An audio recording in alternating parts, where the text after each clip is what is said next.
Hi folks, Dave, the Honest Audiophile. This is the Kotori Audio Dauntless, and these are my Honest Audiophile impressions. I want to thank Kotori Audio for providing the Dauntless for review. Do greatly appreciate it. Kotori Audio, you rock. Alright, so the Dauntless. This is Kotori Audio's first attempt at 9EM.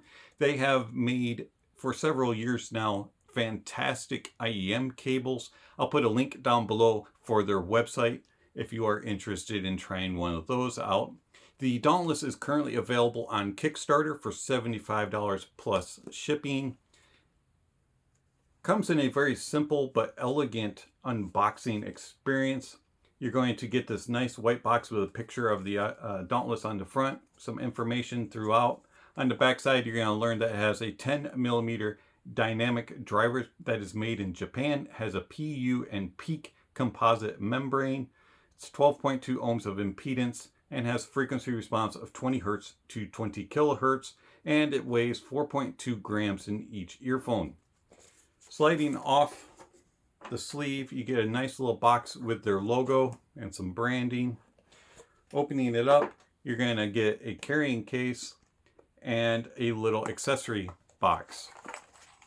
Also, there is some paperwork on the inside. I like this little carrying case. And it's got the Dauntless logo with the bird. And it's going to protect and fit in a bag. Might not fit in your pocket. You also get, let's set those to the side for a moment, a little hook for the case. And also a bag of tips. And on the inside the bag there's going to be two different types of tips. Both are silicone. And you're going to get small, medium, and large, and both you're going to get a ton of tips. One set is gray, kind of like olive shaped, and then the other ones are more like Final Audio Type E tips, and they're black. And then you're going to get your IEMs. I used the stock tips. I did use the gray tips. I found that those were the best. And the IEM itself is very well built, does connect with a 2-pin connector. And I find that it's very easy to connect and disconnect. Let's show you the shelf here first. So you get a little bit of Kotori branding there with their logo. You do have a wing, but this thing is so small that that wing actually did not affect me. This thing actually fits in my ears very well. It's like it was built for my ears. I had no problems with it. Normally I do not like IEMs with a wing on it, but Kotori did a good job of creating this one, and it fits my ears very nice and smooth. No comfort problems whatsoever, no fatigue. The cable on the Kotori Audio Dauntless is just spectacular for the price tag. It is nice and light and just flows and does what it's supposed to do. Has very nice ear hooks. They're very well behaved. And I really like this cable. This is probably my favorite stock cable that has come with an IEM in the sub $100 price. When they go in your ears, because they have that longer nozzle, these things isolate and separate you from the outside world very well. It is really hard to hear what is going on around you. These things are exceptional in isolation. And I would say they probably block out a good 70%, 75% of the outside world. These could be definitely used in somewhat louder situations, and you would have no problems with it once the music starts. All right, overall, I really like the build of them, the design of them, the fit of them, and the way that they isolate sound. These things are spectacular, and the tips worked great. Had no problems with the stock tips. As I said, I used the gray ones, and the other ones that are like Final Type E's worked just as well. I did not hear or notice a difference in sonics between the two tips. I just preferred the way that these fit my ears a little bit better and were a little more comfortable.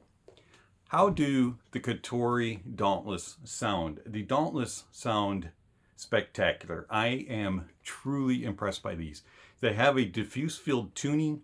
It is kind of a linear bass with a somewhat sub-bass roll-off, but it's a linear bass all the way through it into the upper mids, and then it kind of rises, but it is well controlled. There's not a whole lot of peaks and valleys up there. It's just pretty smooth.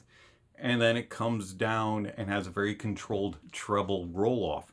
I really, really do enjoy the sound of the Dauntless. These things are special.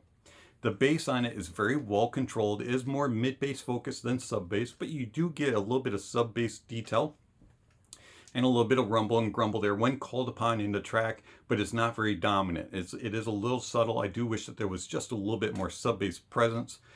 The mid-bass has good impact, very good details, and very good resolution. It is well defined and very well controlled. The bass is not going to be dominant. It's not going to be super uber impactful. These are a earphone that tells you and portrays the bass the way it is in the recording and the way that an instrument sounds. These aren't for the pleasure seekers, so to speak. Moving into the mids, the mid-range is very, very lush, has a nice natural warmth to it, has very good details, very good clarity, nice airiness to it, has really good separation of instruments, and it is just balanced and cohesive, and it just sounds correct. It is a mid-range that you can trust to be accurate and true. Moving into the upper mids, it is elevated a little bit, does bring in some presentation, and it has a nice sparkling energy, but it is not fatiguing. Even though it is elevated, it is properly elevated, and it's to the level of natural. It is not elevated and boosted and enhanced to be a wow factor. It is just a very accurate and true upper mid. Going into the treble is nice and extended, has very good clarity, nice sparkle and energy with good air, and it has a lot of presence to it, but yet it is not fatiguing and it is not overly boosted. So just like the mid-range, the treble is well controlled and is at proper levels, and it is just a very accurate and true sound. The Dauntless's tone and timbre is spectacular. These are the most natural sounding IEMs I've heard in the price point. These things are exceptional. I am blown away by the tonality of the Dauntless. I find them to be very accurate and very true, and to be the most natural IEM that I've heard. They remind me of another IEM that is about double the price of these, and that is the C Audio Aume. The tonality of the Aume is basically the same as the tonality of the Dauntless. The Dauntless is fantastic with tone and timbre, just like the Aume. They have a very natural, cohesive, and balanced and true sound. Soundstage of the Dauntless is also very good. It's very, very natural sounding soundstage. It portrays the size of the venue in the recording. If it's small and intimate, it's going to sound small and intimate. If it is wide and spacious, it's going to sound wide and spacious. And it's very good at giving you spatial awareness. You're going to know where things are on the stage. It has very good depth and layering. Everything is very good with imaging, layering, isolation, and separation of instruments is spectacular.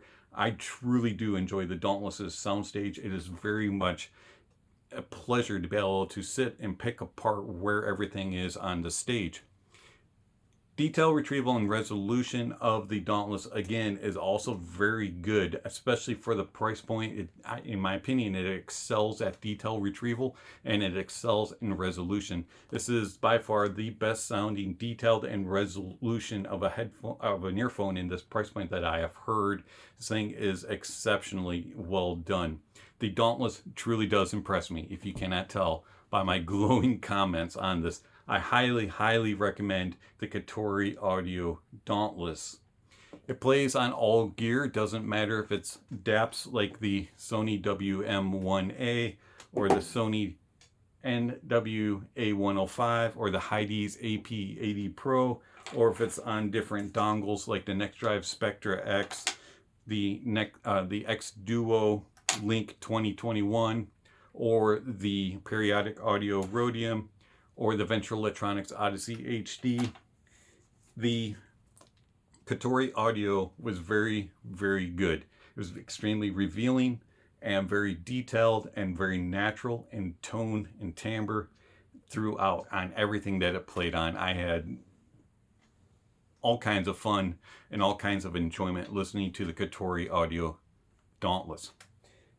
Comparing it to a couple IEMs in the price point, the TINHIFI T3 Plus. The TINHIFI T3 Plus has a little bit more body, a little bit more of a darker sound to it. Doesn't quite have the air that the Dauntless has, and the T3 Plus does not quite have the detail retrieval and resolution that the Dauntless has. The Moondrop Aria. The Moondrop Aria is more V-shaped sounding, has a lot more impact and more bass presence, and it is more dominant in the bass, and also in the treble it is more aggressive and more forward and a little bit more in your face. It is definitely more aggressive. The Dauntless, in my opinion, is the best sounding IEM that I've heard in this price point, and I truly, truly recommend it. And if you are interested, check out the link below for Kickstarter. Also, don't forget to check out the Kotori Audio website for information regarding their lovely cables. It's been Dave, the Honest Audiophile. Thank you for watching, and I'll catch you on the next video. Speaking of next video, somewhere on screen, subscription links and notification bells. If you haven't already, please check those off. And then don't forget to check out all the other information that's down there regarding how you can contact the channel, support the channel, follow the channel, and tier lists and all kinds of other things are down there. So check out those links. And don't forget to check out the Kickstarter and Kotori Audio's website. It's been Dave, the Honest Audiophile. Don't forget to remember to enjoy the music, and honesty is the best policy.